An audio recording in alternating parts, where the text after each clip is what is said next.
Hi guys, আমি আজকে sandwich করে দেখাবো আপনাদের, ভেজ স্যান্ডউইচ।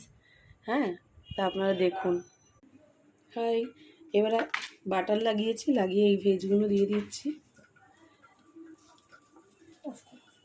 পেঁয়াজ, ক্যাপসিকাম, টমেটো দিয়েছি, শসা ছিল না বলে যেন দিতে পারিনি, তাই ওটাকে দিয়ে এবার এর মধ্যে দিচ্ছি চাট মশলা।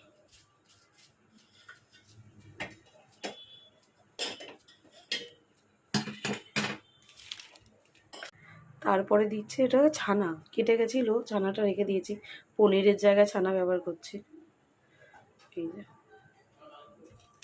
তারপরে ছানাটা দিয়ে এখন চিজ গ্রেট করলাম, এই চিজগুলো গ্রেট করে এর চিজগুলো দেওয়া হচ্ছে। ফ্রেন্ড দেখো, ওই স্যান্ডউইচটা করেছি, এই মেয়োনিজ আর এই